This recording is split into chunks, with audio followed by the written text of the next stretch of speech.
friends, and welcome back to another Tasty Tuesday. This week we are going to be making gingerbread cake cookies.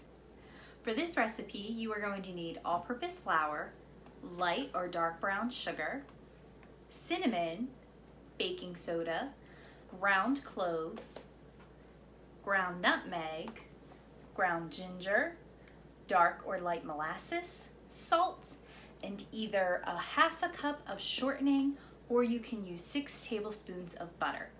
Your heavy equipment, friends, is going to be either a stand mixer or a hand mixer. Are you ready to get baking? For this recipe, friends, I like to start by adding my dry ingredients together. And for this recipe, we need to sift them together. To sift my dry ingredients together, I am going to use this sifter. It also can be used as a strainer, but the idea is it has tiny little holes and it'll help ensure that my dry ingredients don't have any clumps in them. I'm going to start by adding 2 1/4 cups of all-purpose flour.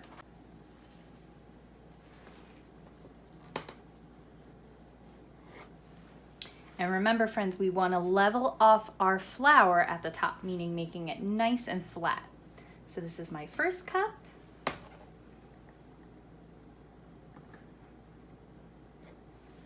My second cup, and my 1/4 cup. Next, we want to add a 1/4 teaspoon of baking soda.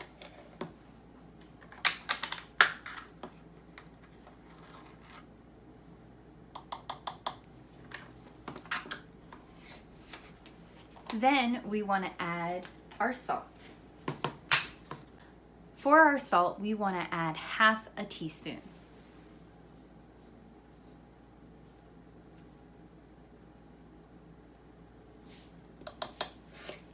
Next, it's time for our spices. First up, 2 teaspoons of ground ginger, 1 teaspoon of ground cinnamon, a 1/4 teaspoon of ground nutmeg, and a half a teaspoon of cloves. If you don't have ground cloves, you can use whole cloves and you can smash them up into little bits, either in your food processor or if you have a mortar and pestle. I have added my dry ingredients.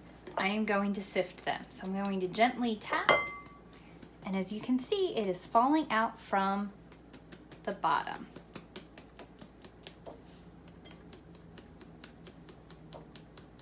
And it is helping break up all these little clumps of dry ingredients. When you are finished sifting, you can set your bowl of dry ingredients aside and start on your wet stuff. Our next step, friends, is to combine our shortening, or butter if you're using it, with our light or dark brown sugar. You're going to need 3/4 cups of the brown sugar and either a half cup of shortening or 6 tablespoons of butter. Since I don't have a 3/4 cup measuring spoon, I am going to use my 1/4 cup measuring spoon, and I'm going to fill it up 3 times. And we want our brown sugar to be nice and packed. You're going to add it to your mixing bowl and beat until light and fluffy.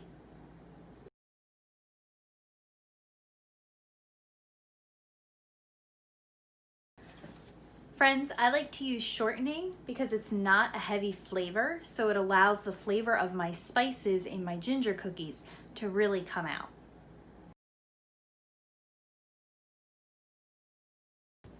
Now that my brown sugar and shortening are all light and fluffy, it is time to add my half cup of molasses and 1 egg. I'm going to turn my mixer back on and allow it to beat until all my ingredients are blended together.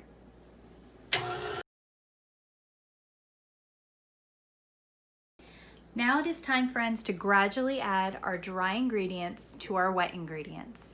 You only want to do this a little bit at a time, and I'm going to keep my mixer at a low speed so that my flour doesn't explode everywhere.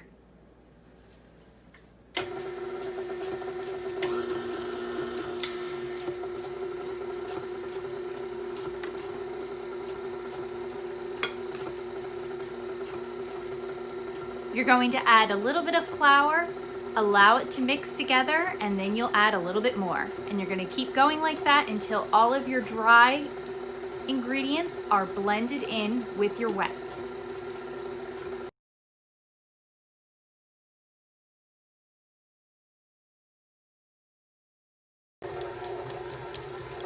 Our dough is nice and blended together, so I'm going to turn off my blender. Once your dough is ready, it will be a little sticky and that's okay. You are going to divide it into 4 dough balls and wrap each dough ball in some plastic wrap and allow it to chill in your fridge for up to 3 hours. When you are ready to roll out your dough and do some cookie cutting, you want to let your dough sit out for about 30 minutes to warm up a little bit before you start rolling. You want to line a cookie sheet with some parchment paper and space your cookies about 2 inches apart.